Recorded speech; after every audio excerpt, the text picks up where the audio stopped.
On va commencer par se poser tous ensemble pour s'appuyer justement sur la terre qui est le lien à la terre qui est le thème de ce soir. Je vous invite à respirer dans toutes vos sensations corporelles. Peut-être que vous avez eu une semaine chargée.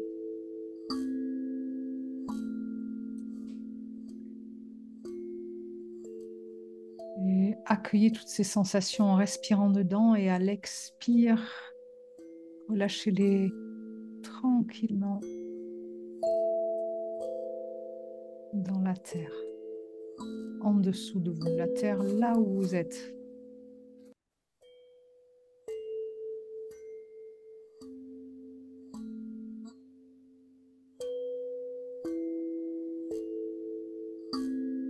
Laissez-les se déposer dans la main de la terre pour vous.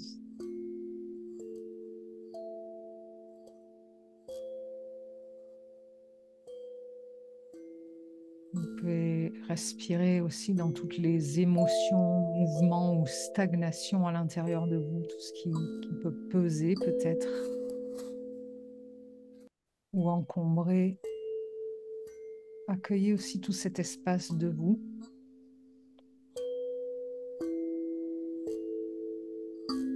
Et à l'expire, relâchez-le en conscience dans la main de la terre en dessous de vous. On peut dire merci, grand-mère terre, de m'accueillir aussi avec ça.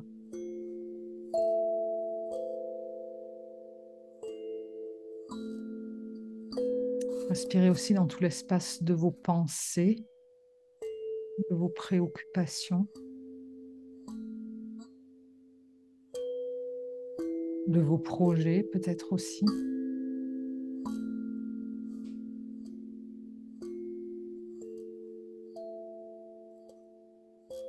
Et à l'expire, relâchez aussi cet espace dans la main de la terre en dessous de vous.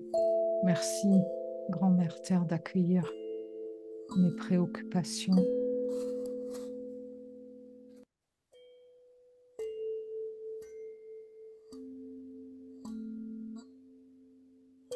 Et respirez aussi dans ce qui vous tient à cœur, ce qui est important pour vous en ce moment. Que ce soit une difficulté ou une envie.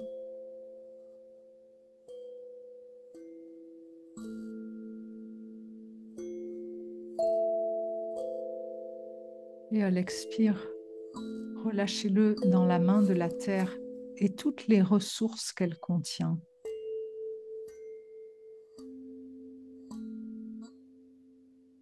Pour que ça puisse être nourri et que ça puisse aussi nourrir la terre.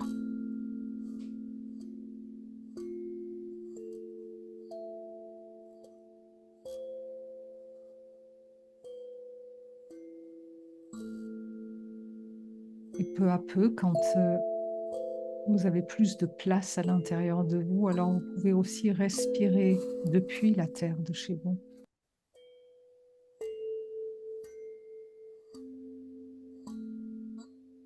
Ses qualités, son lien au vivant,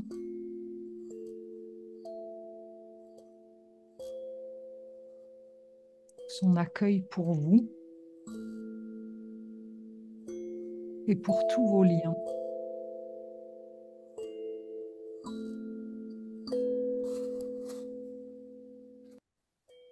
Merci de me donner les liens et les ressources dont j'ai besoin pour les nourrir.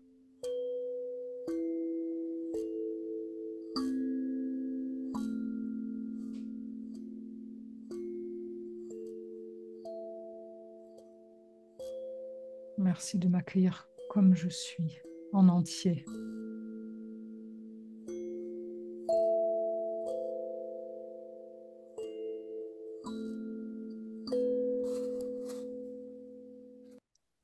Et on peut sentir aussi comment cette respiration avec la terre nous relie les uns aux autres,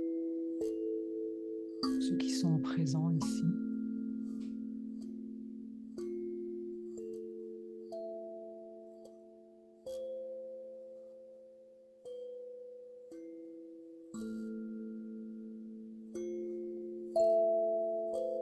Merci d'être là.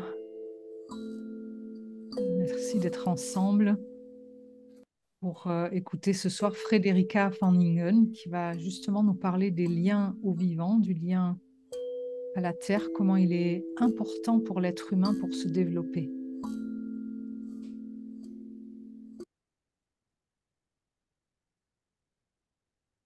Bonjour Frederica, merci d'être parmi nous.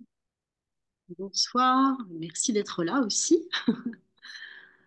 Je Donc, suis je heureux. vous présente Frederica, une partenaire de l'école Nature, Conscience et Chamanisme, euh, journaliste, conférencière et passeuse aussi, passeuse de tradition, de liens au vivant. Et Frederica va nous parler ce soir, donc à la suite de la sortie de son dernier livre, Et si la Terre nous parlait, un de ses livres. Elle va nous parler un petit peu de ce lien au vivant. Est-ce que tu peux tout d'abord nous dire, Frédérica, comment tu es arrivée à faire ce travail depuis ton premier métier? Ouais, c'est une longue histoire qui, je pense, commence dès l'enfance parce que j'ai grandi en nature, vraiment dans un coin de nature sur la ferme de mes parents. Et il y a ce lien au vivant que j'avais pas amené dans ma conscience, mais qui était là déjà. J'ai grandi avec ça. Et puis, je suis devenue une journaliste spécialisée en écologie, et puis en sciences, et puis en psychologie. Et puis à un moment de ce chemin, alors moi, en fait, ce qui m'a guidée sur mon chemin de journaliste, c'était toujours de questionner des sujets qui m'intéressaient moi. Et moi, j'étais vraiment, depuis le départ, je pense, dans une recherche de sens, de c'est quoi être un humain, c'est quoi ma place voilà, dans cette vie. J'ai grandi dans ces coins sauvages et je me suis retrouvée après en ville et il y avait tout un tas de paradoxes qui venaient me chercher. Et donc, le besoin que j'ai eu en tant que journaliste, ça a été d'aller explorer des sujets importants pour moi. Je me suis intéressée donc aussi à, à la psychologie, au développement personnel, à la méditation, etc. Et puis un jour, sur ce chemin-là, j'ai rencontré des personnes qui étaient en lien avec des peuples premiers, peuples racines. Alors, petite histoire, c'est que en même temps que je rencontre ces gens-là, je te rencontre Liliane, je te re-rencontre puisque nous nous connaissions quand nous étions enfants et qu'on a un lien familial. Et il y a eu cette synchronicité assez incroyable. C'est qu'effectivement, quand je rencontrais Éric Julien, qui était en lien avec les Cogis, je te rencontre juste après. Et puis Corinne Sombrin, et puis Maud Séjournant. Et à un moment, pour moi, il y a cette évidence que j'ai fait ce métier pour ça. Parce que les approches, donc avec toi, il y a l'approche effectivement chamanique que je vais explorer, parce que comme le discours des Kogi m'a vraiment touchée, je me dis, bah oui, maintenant il faut que j'aille voir ce qu'il en est. Donc on me parle un peu d'invisible, et j'étais pas du tout dans cette exploration-là. Et en fait, bah, j'ai eu besoin d'aller toucher ça, donc avec toi, Liliane. Et ça m'a ouvert bah, en fait un chemin à partir de là, de dire, bah, moi, dans cette société moderne dans laquelle on évolue, j'ai un regard sur la vie, enfin, ça m'a changé complètement mon regard sur la vie, hein, soyons clairs. Mais donc j'avais un regard sur la vie. Ces peuples-là ont un tout autre regard sur la vie. Donc pour moi, c'était le chemin de mettre du lien entre ces différents regards et de voir ce qu'il y avait d'universel, de commun, en fait, dans ces cultures et dans ces regards. Et donc bien sûr, ce qui était commun, c'est leur vision de la place de l'humain dans le vivant. Voilà. Donc c'est ça que j'essayais de tisser depuis au fil de mes livres et puis au fil de tout un tas d'explorations, de pratiques, de rencontres mais en fait, j'ai l'impression de vivre un peu entre deux mondes et donc c'est de faire des ponts entre ces deux mondes, c'est-à-dire bah, nous, notre regard de moderne avec la façon dont on a été éduqué et puis eux, leur façon de voir de voir la vie qui est complètement différente et qui est certainement celle qu'avaient nos ancêtres aussi et qui a été un peu balayée par un tas de choses. Donc voilà, j'essaye de faire ça. Et pour moi, ce qui est intéressant, c'est que à chaque fois, je dis, j'ai besoin de préciser ça, c'est que pour moi, c'est un voyage intérieur que j'ai fait. Je me suis retrouvée entre des personnes qui étaient allées voir ces peuples un peu partout dans le monde. Et quand ils y sont allés, ils ont passé des dizaines d'années, enfin voilà, beaucoup, beaucoup de temps pour euh, commencer à comprendre quelque chose de ces cultures de l'intérieur. Parce que ça suffit pas de faire un voyage de 3 semaines et de regarder comment ils vivent pour arriver à comprendre l'essence de leur philosophie. Et donc pour moi, ça a été intéressant d'aller voir des gens qui sont ici chez nous et de vivre des expériences avec eux et d'écouter leur traduction, leur explication, de leur poser toutes les questions qui me venaient pour intégrer en moi ces différentes approches. Donc voilà, pour moi, ça a été un chemin de voyage intérieur qui me permet aujourd'hui de parler depuis cet endroit-là. Voilà. J'ai besoin de Et préciser. quelle est la recherche commune de Ouais. ces personnes, tu dirais? Euh, en fait, je crois que fondamentalement, c'est ça, c'est cette fameuse place de l'être humain dans le vivant. Par C'est exemple, je t'interromps, juste pour savoir comment ça s'est présenté que tu les as interviewés. C'était pour au sujet de quel thème ou quelle difficulté de société, par exemple? dans mon tout premier sujet, c'est quoi c'est quoi le jeu, le moi? C'est quoi, voilà, c'est quoi la vie? Enfin, c'était un sujet de psychologie que je voulais faire. Et Mhm. puis à ce moment-là, justement, j'avais entendu une conférence d'Éric Julien peu de temps avant qui parlait des Kogi qui n'avaient pas, dans leur langue, ils n'ont pas le mot qui dit je, je, ça n'existe pas. Donc c'était intéressant pour moi d'aller voir comment des êtres humains peuvent se considérer autrement que comme des individualités séparées. Donc ça, c'était vraiment le point de départ de ma recherche. Et, euh, et effectivement, ça m'a fait comprendre que euh, il peut y avoir une autre façon de se voir être humain. Et donc, quand je suis allée voir ça dans d'autres cultures, il y en a d'autres, mais c'est très rare où il n'y a pas ce mot jeu. Je sais que j'ai entendu parler d'un peuple qui était quelque part au Sri Lanka qui vivait ça, enfin qui avait ça dans sa langue. Mais par contre, ce qui est intéressant, c'est que dans d'autres langues, il y a aussi des choses comme il y a pas de complément d'objet dans les langues, c'est-à-dire il n'y a que des sujets, c'est-à-dire que si par exemple, ça c'est les langues mayas, il y a des langues mayas comme ça, où si il y a pas je dis quelque chose, c'est je te dis et tu écoutes, en fait, tout ça est dit en même temps. Il n'y a pas de sujet, c'est-à-dire que euh, les deux, comment dire, les deux sujets d'une phrase avec le verbe au milieu sont tous les deux en action. C'est-à-dire qu'à travers cette idée-là, on se dit que tout ce qu'on fait a un impact, en fait. Donc, je trouve que c'est assez intéressant de se dire que ces langues autochtones, elles nous racontent, par exemple, que tout ce qu'on fait a directement un impact. Là, je suis en train de vous parler, certainement, il y a des petites choses qui vont bouger à l'intérieur de chacun. Ça donne la responsabilité de la parole, ça donne la responsabilité de ce qu'on fait, de, Oui, de l'écoute aussi, peut-être. Oui. et de l'écoute, bien sûr, et de l'écoute. Et puis, ça donne une autre place, en fait, à chacun. Ça invite aussi à investir son pouvoir personnel pour agir à l'endroit où on est censé agir, en fait. Ça, c'est Et, oui, et quels étaient les autres points communs que tu as pu observer donc, quand tu disais qu'il y a eu cette synchronicité de rencontres, alors autour de l'exploration du jeu, mais est-ce qu'il y avait d'autres points communs qui t'ont interpellé du coup sur la vision de la vie? Oui, alors, dans la vision de la vie, elle est. Alors, ouais, il y a beaucoup d'éléments communs. C'est-à-dire que il y a cette idée que la vie est équilibre, la vie est harmonie, qu'il existe une intelligence de la vie, en fait, qui nous précède, qui est là avant l'intelligence humaine. Voilà. Et finalement, ça rejoint un peu nos visions scientifiques d'aujourd'hui, hein. Voilà, on se rend compte qu'il n'y a pas complètement. Enfin, la vie n'est pas que le fruit du hasard. Il y a quand même des logiques, il y a tout un tas de choses qui l'orchestrent. Donc c'est cette vision-là qu'il y a une logique. On retrouve toujours l'idée qu'il y a alors ce que nous appelons une dimension spirituelle. Euh, Mhm. mais pour eux, c'est pas séparé, c'est-à-dire il y a à la fois un monde qui est là, auquel on peut accéder, et puis notre monde qui en est la manifestation. Donc la Mhm. nature, la vie, la terre, c'est la manifestation alors je vais dire grand esprit pour le simplifier, mais ils ont chacun leur vision de ça.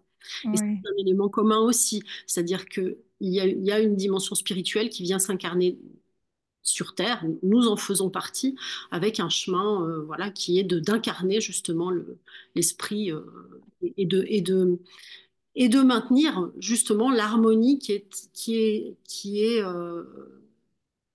orchestrée par cette intelligence de la vie, par ce grand esprit, d'être des gardiens de l'harmonie en fait. Ça aussi, c'est un Mm. point commun chez tous ces peuples-là. L'être humain est un gardien de l'harmonie. Ok, donc il y a une interaction entre l'être humain et la dimension visible comme invisible alors. Oui, oui, en permanence. C'est-à-dire qu'il y a en fait, enfin, l'être humain a cette responsabilité-là de faire le lien. Donc, alors, dans chacune de ces cultures, ça se joue différemment. Il y a des cultures dans lesquelles ben, tout le monde est plus ou moins chaman. Il y a des cultures dans lesquelles il y en a qui incarnent cette fonction-là. Il y a même, il y a une culture quelque part en Amazonie où pour eux, en fait, ce qui est important, c'est la dimension spirituelle. Donc, on vient juste là pour vivre au jour le jour, en fait. Ils sont vraiment dans cette simplicité-là, vivre au jour le jour. Alors, il y a quelque chose comme reconstituer, enfin, unir le féminin et le masculin, voilà, faire des enfants et continuer la vie. Mais il y a pas de... c'est-à-dire qu'en fait, ils n'ont même pas de spiritualité puisqu'ils se considèrent comme des êtres spirituels, a priori, quoi. En Mm. fait, ils ont l'idée que il y a une phrase qui revient souvent dans leur discussion apparemment, d'après ce que me disait un anthropologue, et la phrase c'est nous sommes à peine un corps. Donc ça veut dire on est à peine incarné. Il y a cette Ah idée oui, qu'on vient juste faire un petit truc là et hop, on est dans une autre d'accord. dimension. C'est intéressant de voir que cette dimension spirituelle, moi je l'ai découvert, ça je l'avais pas imaginé. Je voyais des gens qui vivaient très en lien avec la nature, qui savent vraiment faire avec la nature. Mais si ça veut vraiment faire avec la nature, c'est parce que ils ont conscience que la nature, c'est le livre de la vie, c'est le livre de l'intelligence de la vie, le livre du grand esprit quelque part. Donc ils apprennent à Mm. lire, ils apprennent à vivre avec. Ah oui, Mm. du coup j'en viens aux autres points très intéressants que tu abordes dans ton livre.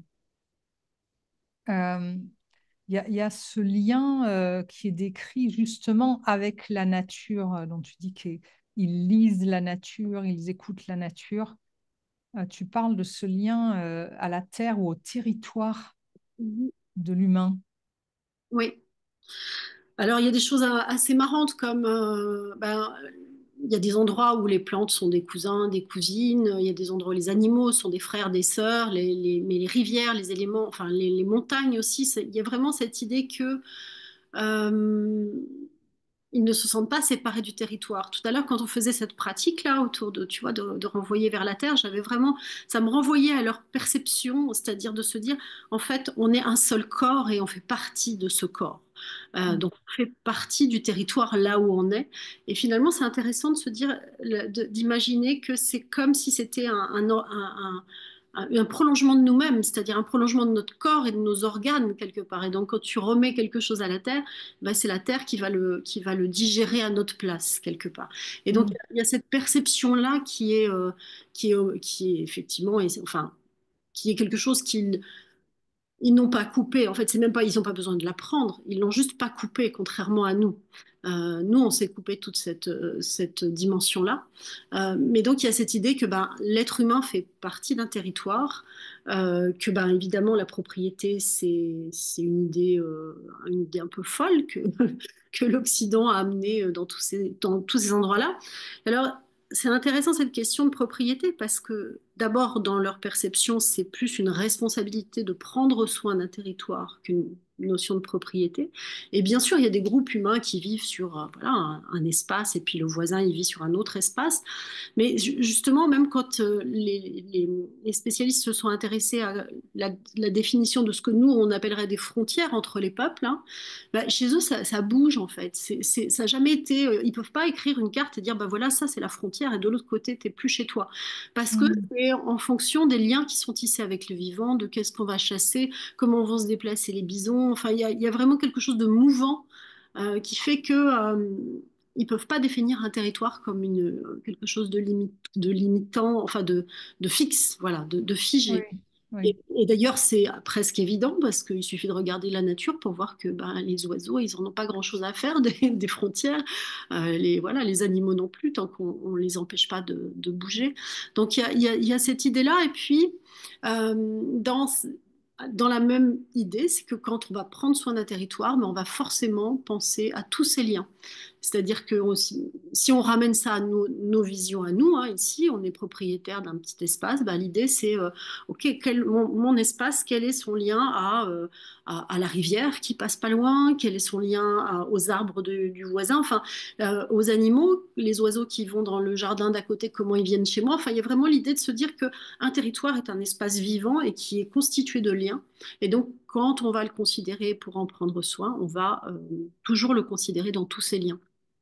Ça, Et qu'est-ce qu'il apporte aussi ce lien au territoire de si important qu'on a justement perdu dans notre culture oubliée un peu? Mais en fait, une des différences majeures, c'est que ce lien au territoire chez eux, il est vécu dans le corps, comme on l'expérimentait un peu tout à l'heure, dans la sensorialité.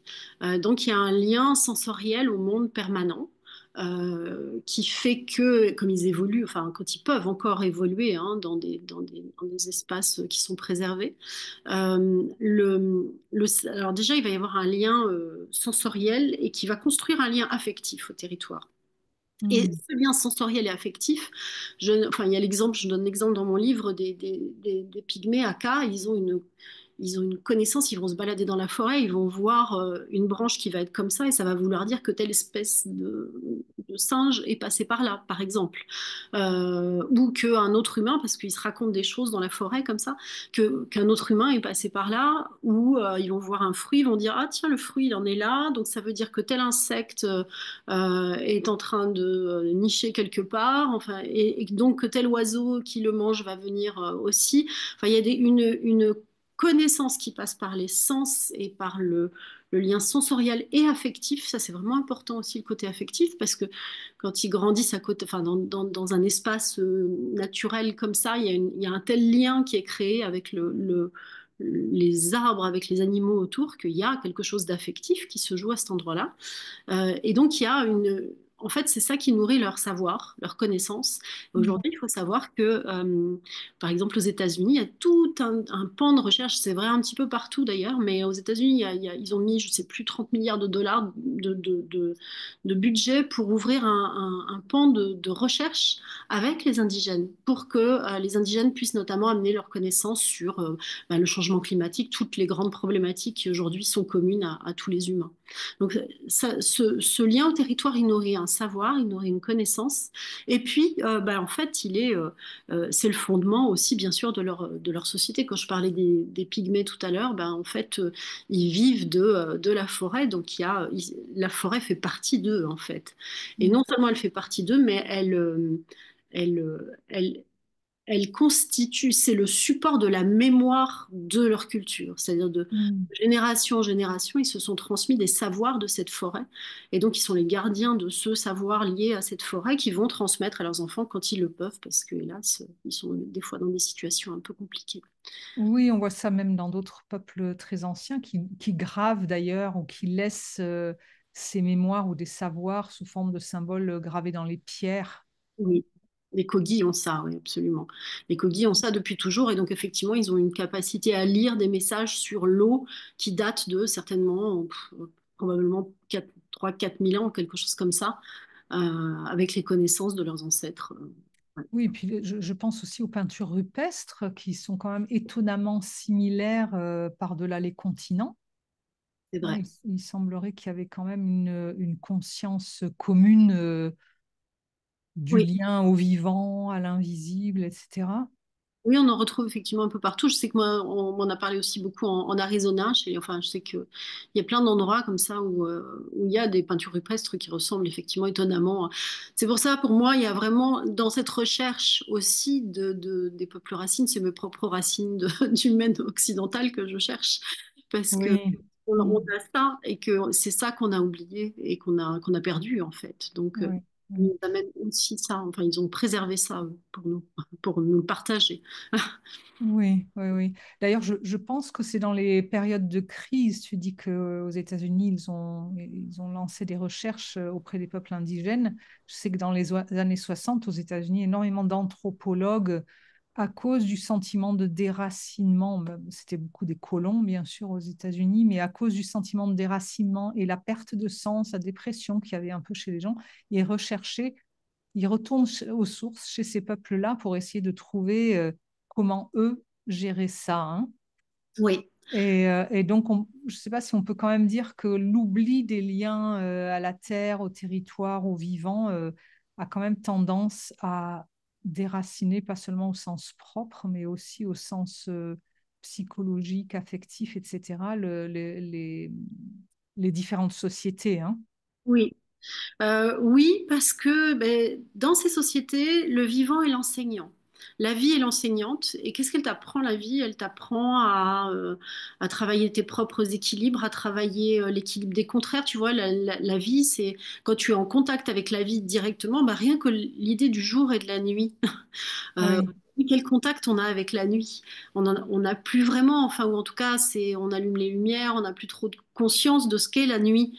Il faut imaginer ce que ça veut dire vivre le jour et la nuit, tout ce qui peut se passer à l'intérieur de soi.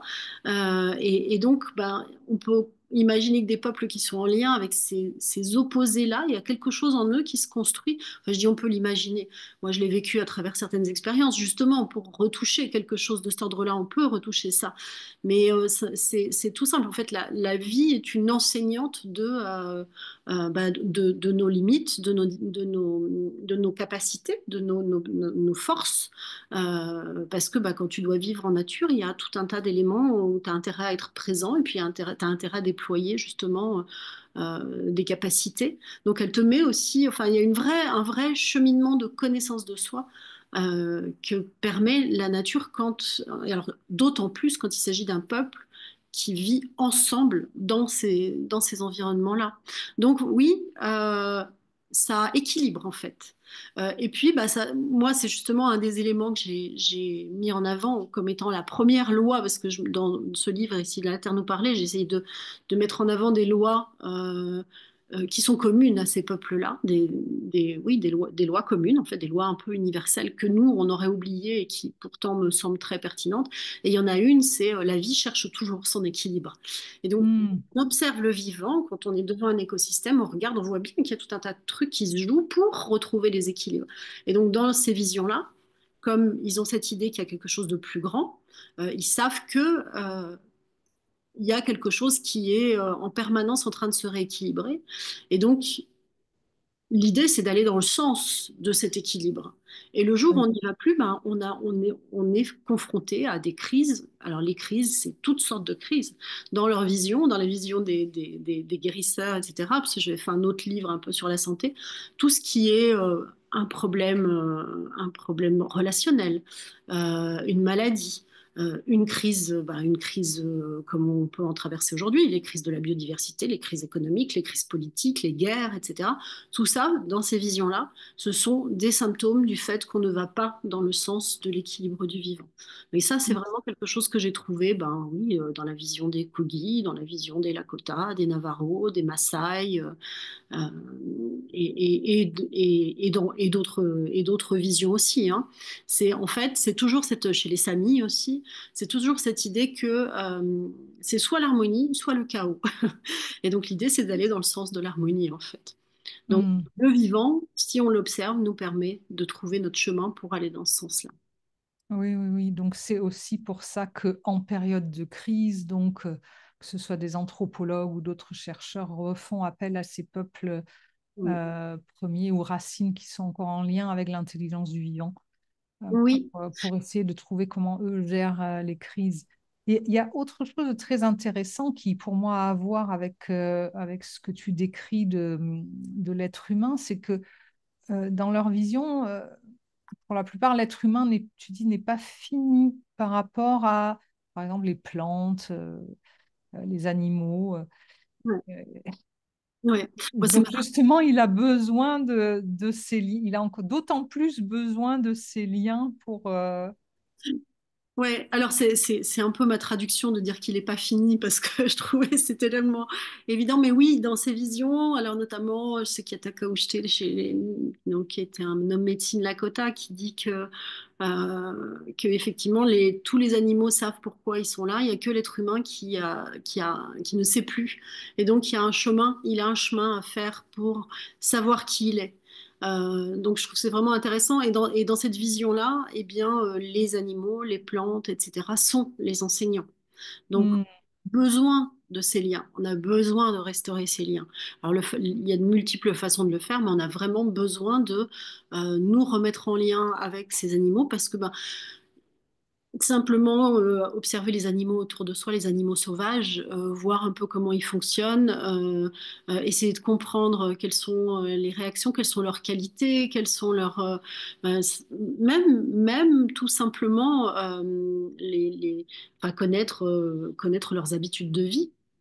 L'air de rien, ça nous imprègne petit à petit d'une connaissance qui est, je pense que c'est même il y a un truc qui se passe, à mon sens, de façon inconsciente. En tout cas, ce que j'en ai vécu, moi, c'est que, il y a quelque chose qui se passe à un moment d'une façon pas consciente. C'est un simple, enfin, c'est au-delà de la volonté, c'est au-delà de, on n'est pas dans un travail de naturaliste d'aller connaître plein de choses sur un animal. C'est autre chose, c'est-à-dire on s'imprègne en fait de l'empreinte quelque part d'un animal, d'une plante. Enfin, on va être imprégné par le vivant qui nous entoure. Et puis, bah, à un moment, à travers ça, ben, ça nous permet de grandir. Il y a aussi la notion, alors peut-être que je vais avancer, enfin je vais aller un peu plus loin sur les points qu'on voulait évoquer un peu après, mais c'est exactement la même idée, justement que la nature nous enseigne. C'est l'idée que euh, observer ce qui se joue dans la nature autour de soi, ça va être un reflet de qui nous sommes. Voilà. C'est-à-dire dans les visions amérindiennes et autres, hein, les Maasai disent la même chose et les Samis disent la même chose. Si je rencontre un animal quelque part, c'est pas complètement anodin. C'est intéressant de se dire, tiens, j'ai rencontré tel animal. De la même façon que, bah, je sais pas, si je rencontre quelqu'un dans la rue, il va se passer quelque chose, il y a une communication qui se crée. Et bien, quand je rencontre un animal, il y a quelque chose qui vient se créer. C'est pas juste un décor, hein, oui, oui. une affiche qui était là, quoi. C'est vraiment, c'est le vivant qui vient à notre rencontre. Donc, tiens, ah ouais, tiens, c'est lui. Il est, alors voilà, quel âge il a? Enfin, c'est intéressant d'aller se poser les quelques questions qu'on peut se poser sur cet animal ou sur cet arbre ou sur cette plante. Parce que bah, ça va nous renvoyer quelque chose. Et puis, alors, évidemment, le chemin qui est intéressant à faire à cet endroit-là, c'est que qu'est-ce que je ressens, moi, quand je me retrouve en contact avec cet animal. De la même façon que si je te croise dans la rue, si je mets de la conscience dans qu'est-ce qui se passe à l'intérieur de moi, ça va certainement créer une relation différente entre toi et moi. Et bien, de Hmm. la même façon, un animal, si je le croise et que, tiens, qu'est-ce qui se passe à l'intérieur de moi? Qu'est-ce qui est en train de se jouer à cet endroit-là? Alors, ça va être un animal, mais ça peut être la pluie, ça peut être la nuit dont je parlais tout à l'heure, Oui, oui, oui. coucher de soleil, tu vois. Et tout ça, c'est comme si, en fait, c'est comme s'il y avait c'est comme une musique finalement, tu vois, qui vient de toucher à l'intérieur. Il faut imaginer que le monde vivant dans lequel on évolue, c'est comme une musique qui vient nous toucher à l'intérieur. Et c'est important de se donner ce petit espace où on va pouvoir revenir les sensations, dans le ressenti, parce que bah, ça nous donne toute une palette de ce que nous sommes en fait. Tu vois? Oui, Et c'est comme si l'interaction permet de réaliser où on en est. Par exemple, si ça fait surgir une peur, ben, on peut se rendre compte qu'on n'est pas fini dans la confiance ou dans le lien à la vie de ce côté-là. Et c'est un petit peu comme si la vie parle à travers ses rencontres. Oui. Alors, il y a la notion de synchronicité, hein, ça c'est omniprésent aussi dans ces visions-là, hein, d'ailleurs, Jung, qui a créé cette notion de synchronicité, s'est beaucoup intéressé au peuple racine, au peuple. Oui, oui, oui. D'ailleurs, c'est pas pour rien qu'ils font des quêtes de vision. Ils vont justement s'immerger dans la nature pour que la nature ou le vivant leur parle, Oui, que ce soit de façon visible ou invisible dans les rêves aussi, hein. oui. Oui, c'est une façon, en fait, dans ce que j'en perçois, c'est que c'est une façon d'ancrer aussi quelque part ce qui se passe en nous. C'est une façon d'ancrer la pensée, enfin de l'enraciner plus précisément dans un monde qui est un monde vivant autour de nous. Donc oui, les quêtes de vision, elles vont amener des visions justement, probablement voilà, d'animaux souvent. Et qui vont venir nous raconter quelque chose et comment on va mettre ça après en œuvre dans sa vie. C'est en fait peut-être que la différence aussi, elle est là, c'est que il se laisse imprégner par tout ça. Et puis un jour, il y a des choses qui émergent comme ça. Il n'y a pas un but en fait. C'est pas. Il y a moins. Alors il y a bien sûr l'idée de se reconnecter. Ça, c'est enfin de se connecter plus précisément au vivant, puisqu'elle est chez eux, c'est omniprésent. Mais il n'y a pas le but de dire bon, quand on va faire une quête de vision, c'est pour clarifier quelque chose en soi. C'est pas tant pour avoir une réponse. C'est vraiment pour clarifier sa relation à soi, en fait. Et c'est intéressant de voir que dans ces visions, le vivant, il vient amener ça, cette, euh, cette occasion d'aller explorer en soi nos liens, nos, la façon dont on se met en lien avec les animaux, avec les plantes, avec ce qui nous fait peur, avec ce qui Mhm. est joyeux, etc. Oui, oui. Ça vient aussi apporter des ressources manquantes. Alors, justement, puisque l'être humain, ou des façons de voir manquantes, puisque l'être humain, il en manque ou il n'est pas complètement fini ou abouti, on va dire. Oui. Justement, tu disais par rapport à son rôle ou par rapport à pourquoi il est là, quel est son talent à développer, son chemin à suivre. Ouais. Oui, ça c'est, enfin, il y a des tas de choses comme ça, enfin des petites choses qui semblent complètement anodines, mais qui sont, il y a plein d'apprentissages dans la nature tous les jours en fait. Il y a vraiment beaucoup, beaucoup d'apprentissages. Moi, par exemple, pour moi, un de mes plus grands enseignants, c'est le rouge-gorge. Mhm. Tout bête, il y en a beaucoup. Et finalement, quand on commence à ouvrir les yeux, on les rencontre assez souvent. Et le rouge-gorge, il a un truc de venir se poser pas loin des humains et puis d'être là et de chanter et de dire ici, ici c'est chez moi, quelque part. Et la façon, enfin, juste, enfin, je saurais même pas le dire vraiment bien. Il faut observer un rouge-gorge en train de venir chanter pour dire ça, c'est mon territoire ici. Qu'est-ce que tu viens faire ici, etc. Et je me dis tiens, il vient me parler à moi bah, aussi de mes frontières, de la façon dont je vais dire à quelqu'un où est ma frontière. Enfin, tu vois, pour moi, le rouge-gorge, c'est un enseignant. Donc Mhm. c'est et tous les animaux le sont, hein, a priori. Mais Oui, oui. et cette idée que on a quelque chose à apprendre. Alors moi, je l'entends comme ça, hein, le rouge-gorge, mais et puis j'ai lu d'autres, il me dit d'autres choses aussi. Mais chacun, on va pouvoir créer des liens qui vont venir nous dire des choses avec chaque animal, avec chaque oiseau, avec chaque plante. Oui. D'ailleurs, les plantes sont beaucoup enseignantes, elles sont guérissantes. Oui, Et d'ailleurs, à part cette communication dont tu parles ou cette écoute profonde de la nature, les scientifiques savent toujours pas expliquer comment les peuples savaient euh, comment utiliser les plantes pour se soigner. oui. Alors ça, c'est vrai que ça reste quelque chose de mystérieux, hein. Alors, bah, enfin, moi, les guérisseurs que j'ai rencontrés disent qu'ils reçoivent des informations en rêve, qu'on peut se mettre en communication, alors d'autres qu'ils se mettent en communication simplement comme ça avec l'énergie de la plante.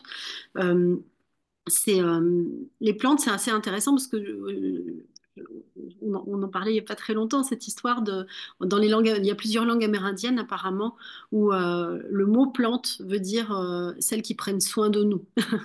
Donc finalement, les plantes, quelque part, c'est intéressant de se dire que dans les écosystèmes, dans le monde vivant, il y a eu, enfin, il y a ces plantes qui sont là pour prendre, enfin, pour prendre soin de nous. C'est nos médecins quand même, quelque part, en fait. Eh oui, C'est vrai, c'est ça aujourd'hui. Enfin, les plantes, avant qu'on invente toutes les choses de synthèse, les plantes sont notre médecine. Et donc, c'est intéressant de se dire que euh, se remettre en lien, enfin, on peut se mettre en lien aux plantes de cette façon-là. Alors, il y en a qui parlent d'empirisme, il y en a qui parlent de communication directe.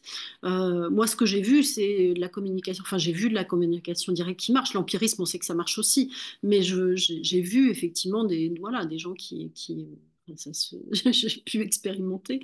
Euh, oui, oui, voilà. oui. Puis d'ailleurs, les diètes de plantes pour accompagner des passages, pas seulement pour soigner des maladies physiques, hein, mais peut-être aussi pour des passages d'étapes de vie.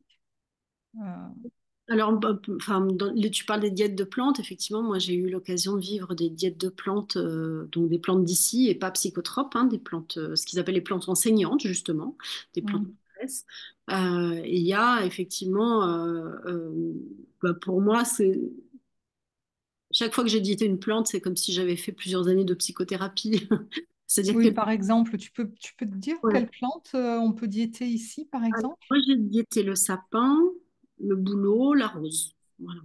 Hmm. Et donc, bah, c'est des énergies très différentes. Il se passe des choses complètement différentes. Voilà, le sapin, par exemple, pour moi, enfin, le sapin, c'est une plante qui agit plutôt sur la dimension, notre énergie masculine. Et pour moi, c'est comme si tout un tas de choses enfin, j'avais comme des projections du masculin en moi, en fait. C'est comme si tu vois, le masculin qu'on s'est construit enfant en étant au contact de ses parents, enfin, de son père, voilà, de l'environnement masculin qu'on peut avoir autour de soi. C'est comme si j'avais gardé quelque chose en moi de cet environnement-là. Et en fait, de faire cette diète, ça m'a libérée de ces visions. C'est-à-dire, je m'interdisais un tas de choses parce que j'avais cette vision du masculin dont je croyais que c'était la mienne. Mais sauf que quand elle est partie, j'ai bien vu que, enfin, grâce au sapin, c'est comme si il m'avait remis un peu d'aplomb et que j'avais pu me libérer de tout un tas de schémas qui n'étaient pas les miens. Donc, Hmm. pour moi, ça, c'est un enseignement des plantes possible et il y en a beaucoup. La rose, ça ouvre le cœur. Ça, c'était Oui, une douceur infinie. oui, d'ailleurs, les personnes témoignent dans ce genre de rituel ou de diète, ou même lors des stages, hein, où simplement ils se relient à l'énergie des plantes, comme dans tes ateliers aussi en nature, qu'ils sont étonnés d'avoir un tout autre point de vue qui vient. Euh, et d'ailleurs, par contraste, on se dit que quand on aborde les choses depuis notre point de vue humain de société déjà déraciné depuis pas mal de temps, on a une vision très morcelée ou partielle et même l'approche thérapeutique, elle est du coup morcelée ou partielle par rapport à la vision des plantes, par exemple, qui elle n'est pas du tout morcelée et complètement reliée autant à sa propre vraie nature, sa place, bah oui, elle est à cet endroit-là et le lien aux autres autour d'elle, hein, comme dans la forêt. Ouais, merci de rappeler ça parce que pour moi, c'est effectivement un élément fondamental. Tu sais, c'est le fameux petit test là qu'on fait où on doit relier 9 points et en fait, on doit relier 9 points en quelques traits et en fait, on se rend compte que pour pouvoir vraiment relier ces points, on est obligé de sortir à un moment. On a une ligne qui doit sortir du cadre et souvent les gens. Ah, ah. Pour moi, le vivant, il fait ça. Il nous fait sortir de notre cadre Oui, uniquement humain. oui. Il nous amène des réponses qu'on n'imaginait pas. Pour l'avoir vécu, effectivement, même avec des gens en entreprise, tu vois, qui ont des questions qui sont hyper pratiques, pragmatiques de leur vie, ben, en fait, c'est très étonnant de voir que passer un temps en nature, ça va ouvrir quelque chose en eux où ils vont pouvoir avoir un autre regard. Et c'est pour ça, moi je dis, c'est la rencontre avec ces peuples, ces sagesses et leur vision du monde. Ça m'a ouvert le regard parce que ça m'a permis de me remettre en lien avec le vivant en moi et autour de moi. C'est vraiment quelque chose comme ça. Oui, oui, oui, oui. Donc, il est important, en fait, dans notre culture, de retisser ces cordes, comme disent certains, là, dont tu parles dans ton livre, de Oui. retisser ces cordes avec le vivant. Ouais, c'est les Bushman qui parlent de tresser des cordes de connexion. Alors au début, tu tresses une toute petite, un tout petit fil, tu vois, puis ça devient une ficelle, et puis petit à petit, c'est une corde. Donc je disais tout à l'heure comment c'est, enfin, avoir la curiosité d'aller apprendre, d'aller connaître, apprendre à connaître les animaux qui sont autour de soi, par exemple, ça permet de tresser des cordes de connexion. Et moi, ce que j'en ai expérimenté et qui est assez magique, c'est que quand tu fais ça, en fait, toi, tu commences à bien connaître l'animal, mais il se trouve que, alors je ne sais pas s'il me connaît l'autre, mais en tout cas, il y a un dialogue qui peut commencer à se faire à cet endroit-là. Euh, Hmm, et c'est, ouais, alors chez ces peuples-là, on va naturellement aller voir tout autour et tous les jours voir les animaux qui sont là autour. Donc, il va y avoir ces cordes de connexion qui vont se tresser en permanence. Moi, hmm, je sais que, tu vois, de la même façon, voilà, il y a l'histoire du rouge-gorge, mais il y a aussi l'histoire des chevreuils. Moi, j'ai un moment, donc j'ai un tas de pratiques qui m'amènent au quotidien sur un lieu. Et puis, j'ai eu une période très intense avec le chevreuil où je le voyais régulièrement, je voyais ses traces et puis je m'intéressais à lui. Et voilà, j'avais essayé de le dessiner, enfin bon. Et ça, c'est dans les pratiques que j'ai pu explorer, notamment à travers un modèle qui s'appelle H. Shields. Et puis, ben, un jour, j'étais au volant de ma voiture, et puis je suis au volant de ma voiture, je ne sais pas ce qui se passe en moi, mais il y a quelque chose qui me dit, qui me fait penser au chevreuil. hmm. Je pense chevreuil, et donc je ralentis un peu, parce que j'étais au volant de ma voiture, et dans le virage qui a suivi, il y a un chevreuil qui traverse. Voilà. Oui, Je me oui, suis oui, c'est ces liens que, oui, oui, ces liens que en tout cas les êtres vivants reliés ressentent et apparemment l'être humain, il a ce système nerveux ou ce câblage qui est disponible, hein, sinon je pense qu'il n'aurait pas survécu oui, de la préhistoire oui, et qui a juste besoin d'être rééveillé en fait. Et le lien à la nature étant réveillée tout le temps, elle le réveille aussi en nous, hein. oui. Ouais, C'est ouais. vrai que ce que tu dis, les Bushmen, ils utilisent ça pour vivre. Enfin, et tous, même les pygmées, enfin, tous ceux qui vivent encore en nature comme ça, c'est pas, alors moi, enfin, je m'amuse à recréer un lien, enfin, c'est pas je m'amuse, j'expérimente de recréer un lien avec le chevreuil, mais pour eux, c'est une question de vie, de survie, et c'est comme ça qu'ils ont Oui, fonctionné oui. toujours. Comme ils peuvent sentir la présence de l'eau, d'ailleurs nos anciens sourciers savaient le faire, hein, ils sentent la présence de l'eau. Oui, Certains qui sont très reliés à certaines plantes.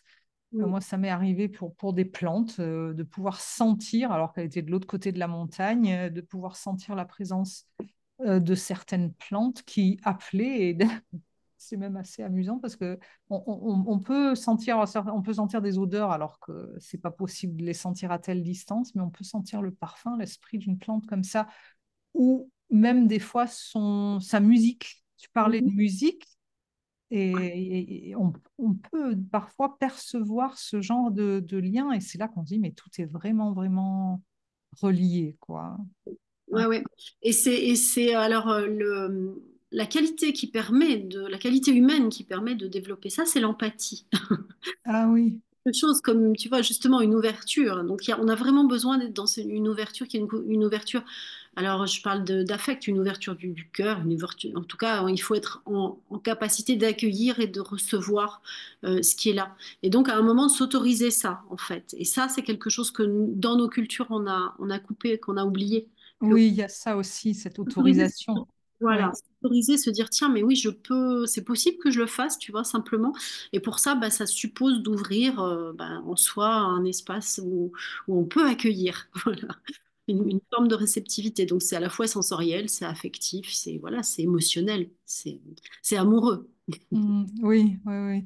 Et tu racontes aussi que même ces peuples-là qui sont quand même reliés entretiennent ce lien à travers des pratiques régulières, etc., hein. Peut-être tu peux en décrire certaines parce que qu'on pourrait tout à fait reprendre. C'est pas forcément quelque chose de folklorique, hein, comme de se retrouver ensemble pour. Ouais, souvent ça ressemble, enfin on n'imagine même pas que c'est ça, hein. Mais par exemple, bah, oui, mais je donnais l'exemple des Bushmen, mais on le retrouve un peu partout. Ils se retrouvent tout simplement autour du feu, ils se racontent leurs histoires.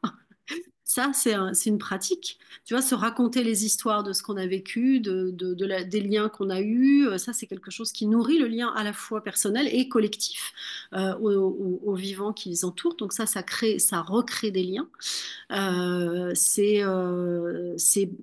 va être des chants, des danses, des imitations d'animaux. Tu vois, il y a toutes ces choses-là qui peuvent permettre de nourrir en fait les liens.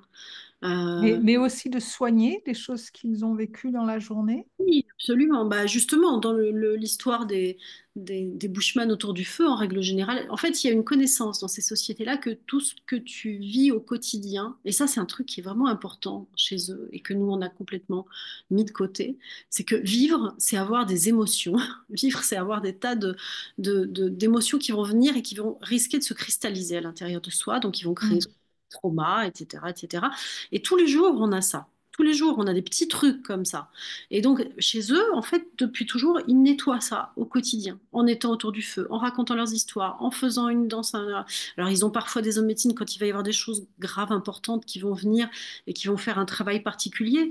Mais il y a cette idée que tous les jours, dans la façon de vivre en collectif, chez les Kogis, c'est des nuits entières où on va discuter. Et donc, tout ça est posé à travers la parole et dans des espaces d'échange comme ça. Si besoin, il y a des rituels plus précis qui vont être faits. Ou alors on va utiliser des plantes, on va utiliser voilà, des graines, des symboles. Le symbole est quelque chose qui est très très utilisé aussi chez ces peuples, qui vont permettre de transformer quelque chose.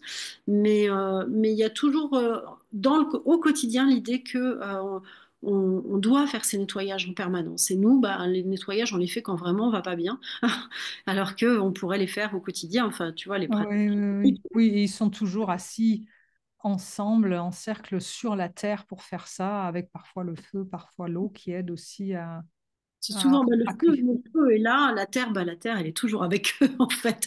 Tu vois, c'est Oui, oui, oui, elle j'aime bien, rassemble de fait. ouais, c'est pour ça que c'est intéressant aussi, parce que quand on va voir ces peuples-là, on voit le folklore, on voit leur danse, on voit tout ça, mais on voit pas que, effectivement, c'est ce que tu dis, ce lien aux quatre éléments, il est toujours là. Il est toujours dans leur conscience, en fait. Et nous, c'est ça qu'on a peut-être un peu lâché. C'est la conscience du fait on fait partie de ce corps de la terre qui est aussi donc de la terre et de l'eau, etc. Et que c'est notre prolongement en fait. Donc il y a l'idée que grâce à ce prolongement de nous-mêmes, de nos corps, ben, en fait, on peut évacuer des choses et on peut faire ce travail de nettoyage. Oui. Mm. Oui, oui, oui. Et d'ailleurs, quand il y a des crises ou des maladies, hein, c'est abordé d'une façon différente de nous. Tu peux peut-être en parler un petit peu. Oui, mais il y a déjà la vision que quand on est porteur d'une maladie, alors d'une maladie, ou même qu'on a un problème quel qu'il soit, ou même qu'on vient mettre un problème dans la société dans laquelle on est, c'est jamais la personne toute seule qui est la cause de la maladie. C'est-à-dire qu'on se dit, enfin, il y a toujours l'idée que euh, la maladie, elle a émergé pour une raison. Voilà, et donc on va soigner la raison pour laquelle elle a émergé. Donc on va soigner la personne, bien sûr, mais à travers la personne, on va soigner la raison pour laquelle elle a émergé. Donc une maladie ou quel que soit le problème, c'est donc considéré comme une disharmonie, c'est le mot en général qu'on utilise pour. C'est donc un trouble de l'harmonie de l'intelligence du vivant, enfin du fonctionnement harmonieux du vivant. Et donc pour soigner cette disharmonie, on va soigner la personne. Donc ça, il y a de multiples pratiques, hein, toujours pareil, les plantes, les rituels, etc. Mais avec cette idée que soigner la personne va soigner le collectif parce qu'on met la conscience du fait que ça appartient au collectif. Et donc le collectif, il est là, il est présent. Chez les Navarros, quand quelqu'un va avoir un souci, eh bien, ils vont se réunir et ils vont faire des peintures de sable, enfin tout un travail avec des chants, etc., des cérémonies qui vont durer plusieurs jours. Et c'est tout le groupe qui va être présent et à travers le soin qui est donné à la personne, ben, chaque personne présente va être soignée aussi, en fait. Mm. Il y a cette idée qu'on ne soigne pas juste une personne individuellement, parce qu'en plus, si elle a ce problème, c'est que certainement, il y a un déséquilibre. Et on le voit Dans la tribu, tu veux dire plus dans le large. collectif.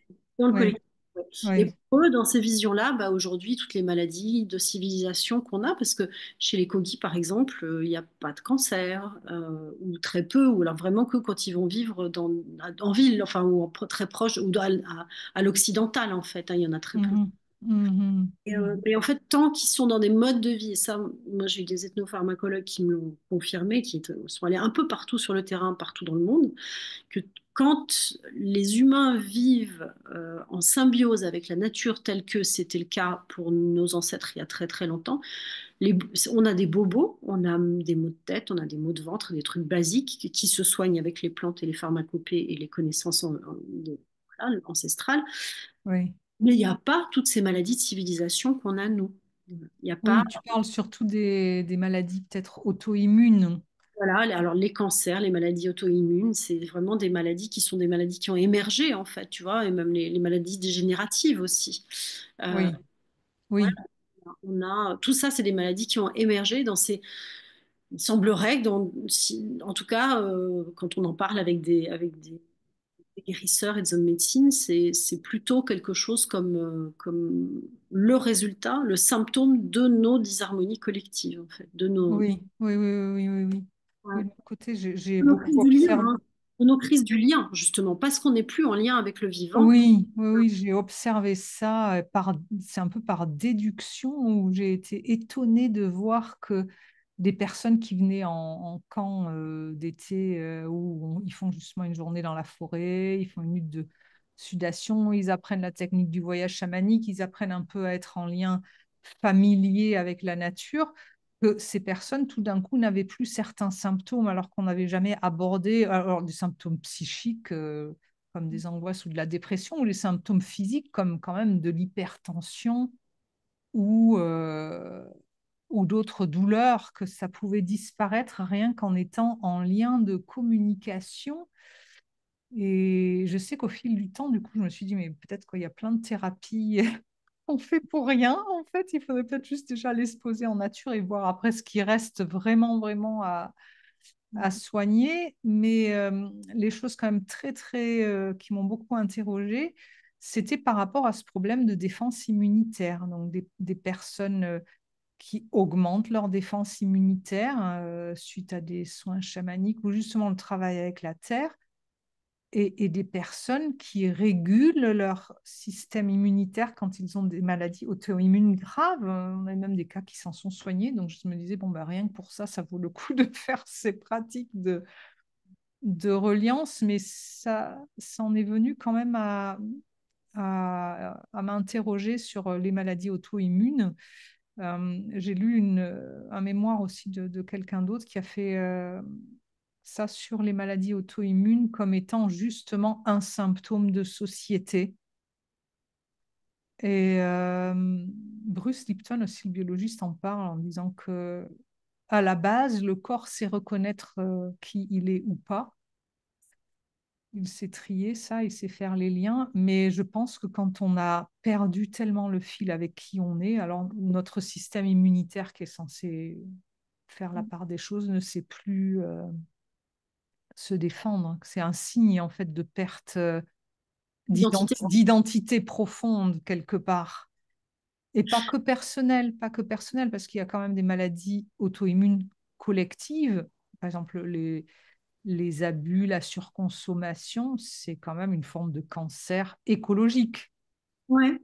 Mais tout ça, c'est effectivement, c'est des choses qui viennent se mettre là où on a coupé nos liens.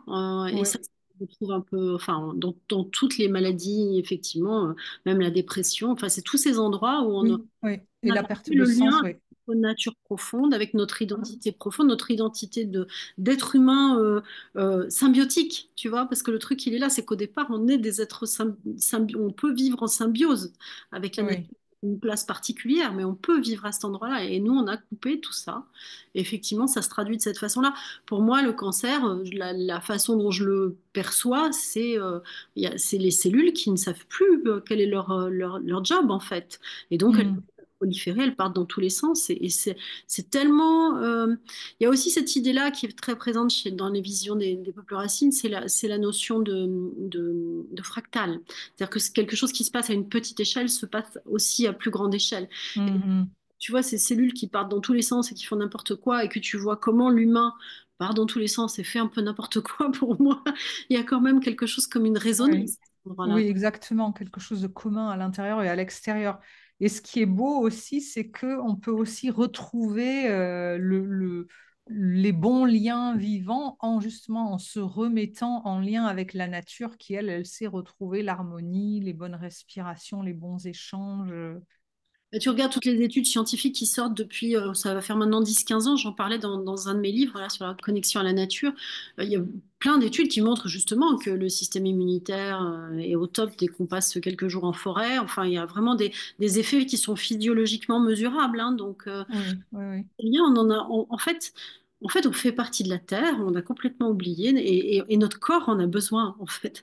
Notre corps, notre esprit, on a besoin de ça, on a besoin d'être en lien, on a besoin d'être dans ces liens au vivant pour pouvoir rester nous-mêmes vivants, en fait. Oui, oui, oui. Comme la Terre rassemble tout ce qui pousse, qui est sur elle ou qui vit sur elle, en miroir, notre corps peut aussi se rassembler et retrouver de l'harmonie si on est relié à elle. C'est un peu comme si la Terre nous apprenait à digérer, à respirer, à être en lien, hein. Et c'est vrai individuellement, et pour moi, ces sociétés aussi, ce qu'elles nous montrent, c'est que c'est vrai aussi collectivement. C'est-à-dire qu'à partir du moment où on remet cette conscience, on remet la Terre au cœur de la conscience d'un groupe d'êtres humains, Oui, oui. ben, la société elle-même, elle retrouve sa santé. Oui, oui, oui, oui, oui, oui. On est C'est ensemble. étonnant, oui, dès que les gens, même un petit groupe, on les remet à faire quelque chose ou du jardin ensemble, par exemple, comme il y a de suite une forme d'intelligence dans le sens de lien, d'échange et tout qui se réactive naturellement, hein. Ouais. Et ce qui est intéressant, c'est justement, tu regardes toutes ces sociétés, elles ont alors souvent on me pose la question justement des sociétés guerrières, tout ça, les Maasai qui étaient des guerriers sanguinaires, ça c'est pas du tout prouvé en fait, mais justement il y a cette idée au contraire que ils savent se réunir au chevet de la terre, tu vois, et ça c'est quand ils se sont réunis à l'ONU pour avoir une déclaration des droits des peuples autochtones, ils se Hmm. reconnaissaient les uns les autres, tous ces peuples-là, ils savaient se parler. Pourquoi ils savaient se parler? Parce qu'ils se retrouvaient autour de la terre, en fait. Et Ah, c'est c'est incroyable, oui. commun, tu vois. Ils ont cette conscience que on est tous des gardiens de l'harmonie, des gardiens de la terre, et que le boulot de l'humain, c'est ça. Et donc, tu me demandais au début quelles étaient les choses communes, et la chose commune, c'est ça, c'est qu'ils sont capables de se rassembler autour de l'intérêt supérieur de la terre. Et donc là, pour moi, il y a une super leçon à Ah prendre. oui, ah oui, oui, Regarde, oui. D'ailleurs, tu avais raconté une anecdote au sujet de ce que voulait dire harmonie, je crois, ou cohérence. Je ne sais plus quel était le mot hein. dans un des peuples. Pour un des peuples, c'était le même ou c'était les Oui, oui, c'est chez les Maasai. Alors oui, non, c'était pour le consensus. Oui, oui. Oui, Se mettre d'accord quand il y a des conflits ou quoi. Et en fait, le mot pour dire consensus, c'est enyorata, et le même mot veut dire amour. Donc, ah oui, trouver un consensus, c'est de l'amour, en fait. Tu vois, c'est la même c'est vrai notion. ça. Donc, Ah oui, donc voilà, c'est effectivement, on est encore pour moi dans cette vision de soi, c'est l'harmonie, et donc par l'amour. Les Maasai disent que l'amour est l'énergie de la vie, et ils ont raison. La preuve, c'est comme ça qu'on arrive. Donc c'est oui, il y a soit l'harmonie, l'amour, soit bah, la division et le chaos, quoi, quelque part. Donc on est encore toujours dans cette enfin oui, dans cette dualité avec comment le vivant vient nous instruire sur le bon côté à entretenir. oui. Et c'est aussi impressionnant ce que tu écrivais sur ces peuples. Quand ils vont se réunir, ils savent Mm. qu'ils vont trouver la solution bonne, pas pour tous, mais pas juste pour leur tribu, mais pour l'ensemble. Ils le savent. Ouais. Ils le Ça- savent, mais ça veut dire qu'ils sont vraiment très, très connectés à toutes les ressources du vivant, quoi, ou à cette intelligence qui sait. ouais. Oui, ça, mais ça, c'est le fait d'avoir grandi déjà, simplement que tu vois, dans toutes ces générations qui ont grandi, enfin, les enfants ont grandi au contact de la terre, etc. Il y a l'intérêt supérieur dans la terre dont je parlais tout à l'heure, c'est une évidence. On n'a même pas besoin de le re-questionner. Donc là où nous, on va arriver dans une réunion en disant, bah, moi, j'ai mon point de vue, je vois les choses comme ça et je veux défendre mon beefsteak, et on va s'opposer. Eux, ils arrivent en se disant, ben non, de toute façon, on sait qu'on a tous une intention commune, c'est celle-ci, donc le choix qui va être fait sera bon. Et après, ils Ah ont oui, c'est des- fantastique, oui, merveilleux. Il faudrait qu'ils travaillent dans les gouvernements. Et tu parles d'éducation des enfants aussi, ça c'est important. Ouais. Bah, l'éducation des enfants, je l'évoquais un petit peu au début, hein, c'est que le fait de grandir, alors déjà, il y a la notion de continuum qui a été bien mise en avant par Jean Lidloff dans les années 70. Elle a écrit un livre là-dessus, justement. Elle était allée au Venezuela, chez les Yekwana, et d'autres peuples. Et elle avait observé comment ils accueillaient les enfants. Et donc, bah, il y a ce fameux, tu sais, le pot à pot qu'aujourd'hui on redécouvre chez nous. Chez eux, c'est pratiqué depuis toujours. Et donc, garder l'enfant contre soi, le porter, la maman qui le porte, les parents qui le portent. Enfin, il y a un continuum. En fait, on fait en sorte que quand l'enfant arrive, il vive un continuum. Tu vois, que ses premières années soient en douceur, comme ça. Puis après, quand il va commencer à bouger, ben, il va aller découvrir le monde. Et c'est la nature qui va être son enseignante, en fait. C'est la nature qui va lui enseigner. Donc, et le parent va être plutôt accompagnant dans cette découverte-là. Il va pas être non, fais pas ci, fais pas ça. Nous, on est obligé de faire ça parce que c'est dangereux, nos rues, nos villes, etc. Donc là, les parents, c'est pareil, mais c'est dangereux aussi de grandir, voilà. Mais ils vont être présents. Il va y avoir comme à la fois une liberté, un filet de sécurité qui va leur permettre d'aller découvrir le monde et d'en faire l'expérience par les sens. Et ça, c'est une éducation que nous, on n'a plus. Mais ça te pose les limites. C'est-à-dire que les limites, elles vont pas être posées par quelqu'un qui va dire c'est ça la limite, t'as pas le droit. C'est la nature qui va dire si tu te cognes si tu t'arrives à fond en courant et que tu te cognes contre une pierre, bah, ça fait mal, donc tu vas pas le refaire. Donc les limites du vivant, enfin tu vois, il y a quelque chose comme ça qui va être transmis par la vie, par le simple fait d'être sensoriellement au contact De la nature. et puis, bah, il y a aussi les histoires qui se racontent de génération en génération, dans lesquelles il y a toujours des animaux, il y a toujours des liens à la nature aussi, et qui vont, voilà, c'est les deux façons de transmettre chez ces peuples qui font que, ben, ils vont être moins en révolte contre les adultes, et il va y avoir moins de rébellion, ça va être beaucoup plus doux, c'est-à-dire qu'il y a un moment où, et puis bon, après, il y a les rituels de passage, c'est encore toute une autre forme d'éducation où on va prendre conscience, en fait, tout est fait pour que l'enfant progressivement prenne conscience d'abord qu'il a une place, il le sait dès le départ qu'il a une place, il n'a pas besoin de se battre pour l'avoir, il sait qu'il est là déjà et qu'on va prendre soin de lui et qu'il a sa place qui l'attend. Ça, on va lui apprendre, on va l'aider à déployer le don avec lequel il est venu pour pouvoir contribuer justement dans le collectif à son échelle, enfin là où c'est juste pour lui. Donc il va y avoir à la fois tout un cheminement qui va lui permettre de découvrir sa place, de prendre la responsabilité de cette place et puis de pouvoir se déployer au service du groupe, quoi. Oui, c'est magnifique. Il y a cette reconnaissance d'une qualité particulière de chaque enfant ou de chaque humain dès la naissance, comme ça, qui soit accompagné à se révéler, à se déployer. Oui, ça change un petit peu de l'approche un peu formatée qu'on peut avoir chez nous. Oui, oui, oui, tout le monde Mais en même pareil, temps, oui. enfin, je dis ça avec humour, mais ça existe aussi chez nous. Et si on commence à poser nos yeux sur l'enfant en se disant cet enfant, il a un don et il est venu pour quelque chose, déjà, on lui redonne son pouvoir quelque part. Oui, oui, oui, Le jeu, oui, il est là, en fait. Tu vois, c'est plus de dire, OK, on arrive tous avec un don qui est notre pouvoir, notre médecine. Si on regarde l'autre en se disant lui, il a un pouvoir, une médecine, déjà, ça lui permet de prendre confiance en lui et de trouver et de mieux trouver sa place, en tout cas. oui, oui, oui. Puis si en plus on sait qu'il y a la toile du vivant ou la nature entière qui vient Oui, soutenir, faire grandir cet être humain en devenir, et nous aussi d'ailleurs, je pense qu'on n'a pas fini de grandir, on peut peut-être en bénéficier quand même aussi, continuer d'en bénéficier au quotidien, hein. tout à Euh, fait. je ne sais pas si vous avez des questions à poser à Frédérica, n'hésitez pas. Vous êtes bienvenus de poser vos questions. On peut ouvrir les micros pour ça. Et sinon, peux-tu déjà peut-être parler de quelques pratiques qu'on pourrait faire au quotidien, simplement pour nourrir le lien? Tu as parlé de, bon, d'aller à l'écoute des animaux. Est-ce qu'il y aurait d'autres choses qu'on peut faire chez soi simplement? Oui, alors ben, enfin, chez soi ou pas loin de chez soi, moi, il y a ben, cette pratique du site spot qui commence maintenant à se déployer de plus en plus et je trouve que c'est vraiment quelque chose d'essentiel. C'est de trouver un lieu en nature quelque part. Alors moi, j'appelle ça lieu ressourçant aussi. C'est trouver un endroit, ça peut être au pied d'un arbre, ça peut être au bord de l'eau, ça peut être voilà, pas trop loin de chez soi où on peut aller idéalement tous les jours et passer un temps en silence à observer et juste en présence en fait. Hmm, Et il y a plein de choses après qu'on peut pratiquer dans ce lieu. Bah, après, c'est intéressant parce que même des fois, le lieu peut nous guider sur ce qu'on peut faire à cet endroit-là. Pour moi, ça, c'est quelque chose de très basique parce que les peuples racines vont vivre tous les jours au contact enfin, ceux qui peuvent encore vont vivre au contact de ce vivant.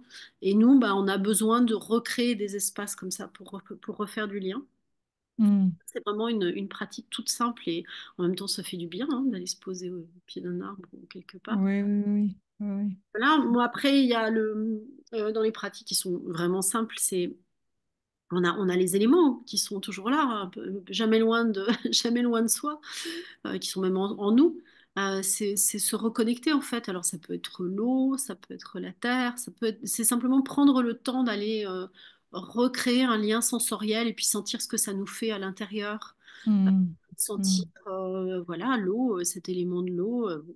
Ça peut être sentir déjà quel type d'eau on a envie d'aller voir, par exemple, de sentir, de toucher. Est-ce que ça va être une eau stagnante, une eau qui vibre, ou même on peut même s'y connecter en visu, enfin en imagination, en voyage, quoi, quelque part. On peut voyager, on peut visualiser et puis aller à un endroit, se dire, tiens, là, moi, je peux sentir, j'ai plutôt envie d'avoir une eau de ce type-là, qui soit plutôt la mer ou quoi. Alors, ouais, il y ouais, a plein oui. de façons de pouvoir voyager à la rencontre de l'élément eau.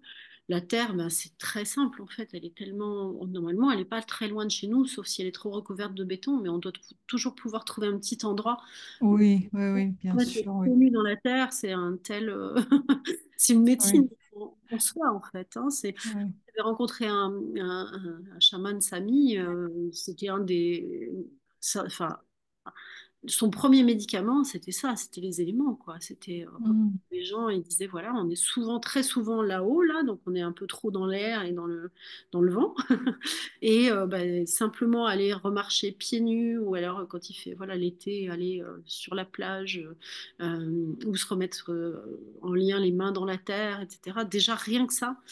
C'est une médecine dont on a, nous, de toute façon, tous besoin parce qu'on est trop oui. faire surtout avec le monde Ouais. virtuel où on est vraiment beaucoup, Oui, beaucoup. oui, oui. Puis même d'être conscient de l'eau que l'on boit, que l'on utilise, d'où elle vient.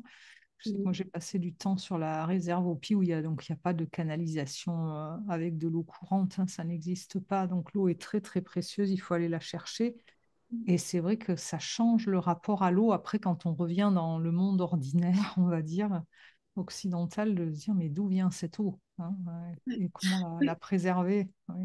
Ouais, c'est ça, d'où vient l'eau, mais même chez nous, hein, effectivement, on peut se demander d'où elle vient quand elle arrive au robinet, c'est une bonne question, hein, d'aller explorer ça. Euh, et puis même chose je dirais pour la nourriture, parce que en fait, la nourriture, elle vient nourrir notre corps, et notre corps, c'est notre première terre, en fait. C'est-à-dire qu'avant on est sur terre, mais on est sur terre dans une terre qui est notre corps. Donc, c'est avec quelle nourriture, enfin, quelle nourriture on lui amène, avoir conscience d'où vient cette nourriture, c'est encore tout ça, ce sont des façons de recréer du lien, d'avoir Oui, de oui, oui, manger en conscience et voilà, de se dire, tiens, ce légume, ce fruit qui vient de tel endroit, voilà, ça devient moi, en fait. Il y a cette... oui, ça s'intègre à moi. Oui. D'ailleurs, eux remercient toujours la nourriture et d'où elle vient, hein. Oui.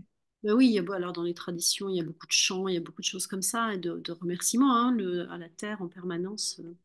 quand on Alors mange. moi, j'ai appris quelque chose d'assez impressionnant. C'est que si vous avez un tout petit jardin près de chez vous, c'est recommandé d'aller, avant de vous laver, marcher pieds nus dans les herbes qui prennent les substances que votre corps sécrète et qui ajustent leur croissance pour la personne qui vit là. C'est-à-dire qu'elle va produire plus de telle ou telle chose pour la personne qui vit là, parce qu'elle en a besoin, donc en tisane, en repas, en plantes sauvages, etc. Les plantes peuvent faire ça. Et si vous jardinez, alors ça c'est des astuces chamaniques, c'est bien de prendre quelques-unes des graines que vous allez semer dans la bouche, de les mêler à la salive quelque temps avant de les planter. Et il n'est pas nécessaire de le faire pour toutes les graines de la rangée parce qu'elles se le disent entre elles. Ok, Et à ce moment-là, donc, les plantes vont pousser pour adapter à la personne qui vit là. ok. C'est assez impressionnant, oui. Donc, elles réagissent à ça. Bon, il y a une logique, hein, surtout si on le fait avec intention. C'est pas juste de la magie, il y a vraiment une interaction chimique, en fait, qui se fait et qui s'ajuste. Et ça, c'est important pour moi pour de dire aussi qu'on n'est pas obligé d'aller loin. Euh, Mm, pour trouver quelque chose qui soigne. Normalement, il y a quand même une intelligence qui fait que on doit pouvoir trouver des remèdes autour de chez soi, proches. Et oui, c'est un petit peu comme tu parlais que l'être humain n'est pas fini, mais moi je dis toujours, il a un rendez-vous avec la Terre. La Terre, dans le sens que la Terre, elle va lui apprendre et lui donner de la nourriture dont il manque pour pousser. Et ça se fait aussi, bien sûr, à travers les plantes et toutes les interactions animal ou autre qu'il y a sur la terre où il vit. Mais je crois qu'on sous-estime aussi qu'on est aussi un être biologique, hein. On a bien sûr une dimension spirituelle et tout ce qu'on veut, mais on est aussi un être biologique. Et dans la biologie, les cellules, si elles n'ont pas de terre et de nourriture, elles se sentent toujours en insécurité. Et puis, ça va développer la concurrence, la peur, la compétition, euh, le manque de légitimité ou l'abus de pouvoir, enfin voilà, tous les extrêmes qui ont à voir avec simplement ne pas sans être accueilli, comme tu parlais des bébés là dans ce peuple ouais. asiatique, mais de ne pas être accueilli plein, de pas se sentir accueilli et nourri et en lien pleinement. Ça développe toutes sortes de comportements qu'on appelle psychologiques, mais qui pour moi viennent au départ simplement d'un problème de connexion biologique, quoi. Mhm. Ouais, il y a peut-être des expressions, des peurs en fait originelles à travers ça. Ouais. Mm. Oui, oui, oui, oui, oui. Et en tout cas, ça crée une grande dépendance, hein. Moi, il n'y a rien de tel que de comparer à des plantes hors sol. Une plante hors sol, elle est complètement dépendante de qui veut bien la nourrir, lui donner de l'eau, et elle est aussi très vulnérable à croire tout ce qu'on lui dit, ce qui passe par là. Il n'y a plus cette sagesse ou cette connaissance dont tu parlais, Mhm. qu'ont ceux qui restent, qui sont reliés profondément à la terre et à la nature autour. Elle raconte pas d'histoire, elle va pas mentir ou faire semblant. Ouais, c'est clair. C'est intéressant de voir chez ces peuples aussi. Il y a beaucoup de chants pour planter, etc. Enfin, il y a beaucoup de communication par le chant et par les vibrations du chant avec Ah les... oui, de lien. Uhum. Alors, D'accord. Nous avons une question hein, de Franck. Oui, très bien. donc, est-ce que Tu les peux- communes sont un peu mieux considérées par les dirigeants des États et les moyens de vivre comme ils veulent? Ça dépend où et ça dépend quoi. Non, c'est vraiment, enfin, aujourd'hui, ça reste. Il y a eu cette fameuse déclaration des droits des peuples autochtones qui a été, donc c'était en 2000, début des années 2000. Bon, ils se sont mis d'accord là-dessus. Ça a été signé, ratifié. Enfin, ça a été signé au niveau de l'ONU. Et ensuite, bah, chaque pays devait le ratifier. Et je sais je sais même pas si la France l'a fait finalement, parce qu'elle a vraiment traîné les pieds, traîné les pieds. Bon, ça a l'avantage d'être un document qui existe, donc il y a comme une reconnaissance du fait que ces peuples-là existent, alors qu'avant, voilà, ils n'existaient pas.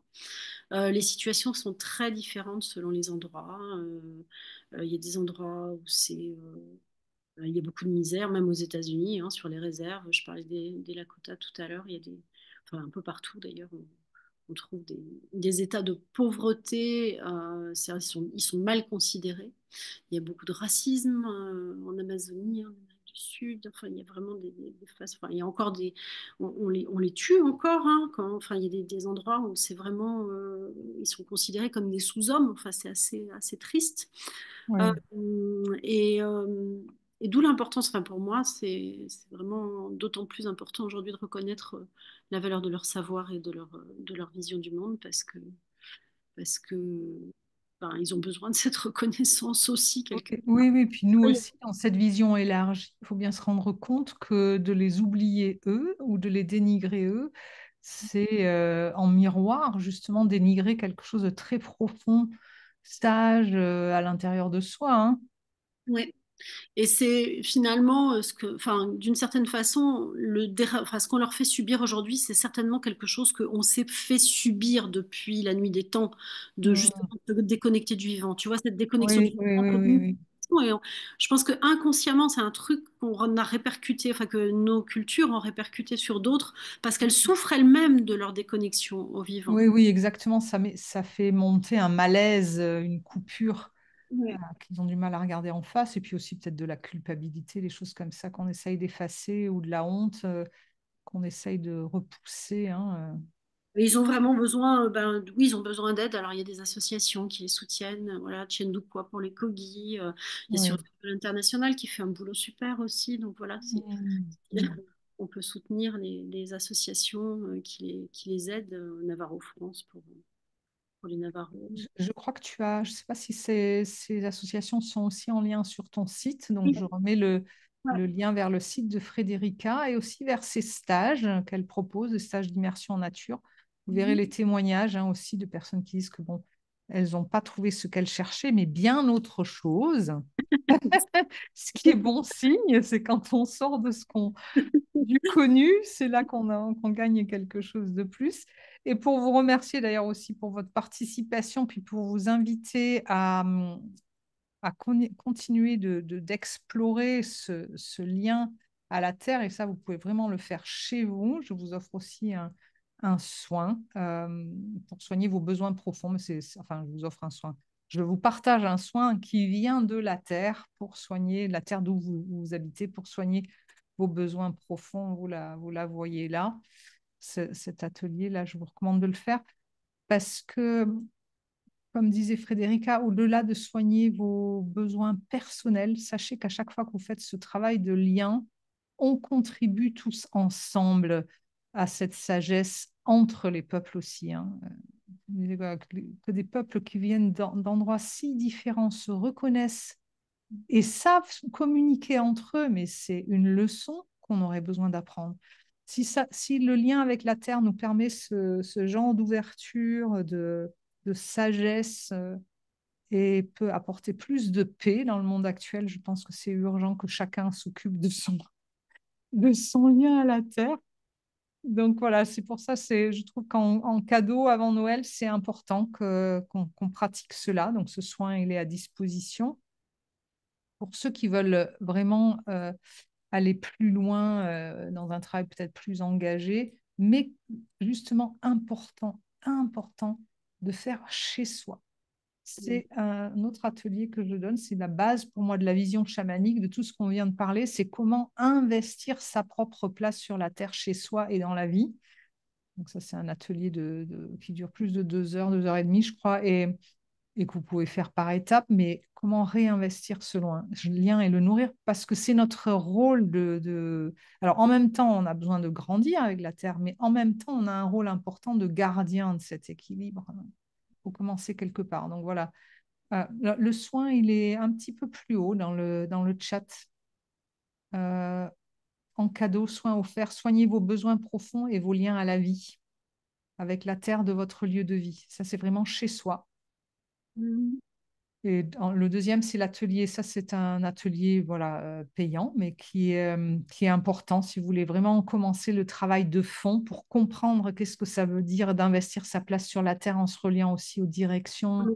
contribuer, voilà, contribuer à la paix dans le monde. Ça, c'est... Voilà, et je pense, voilà, ce sont des ateliers en ligne, mais c'est du travail à faire chez soi avec le contact de votre terre. Mm. Ensuite, et c'est important en fait qu'on puisse s'approprier ces pratiques dans notre quotidien.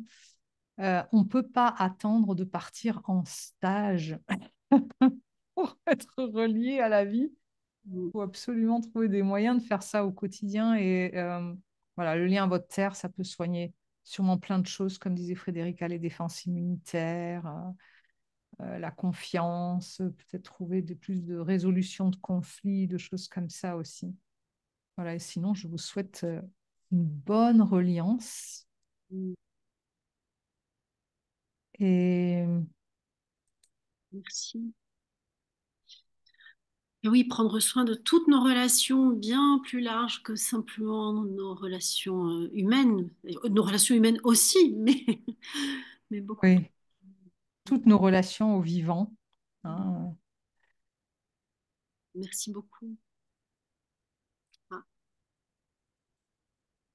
Mhm.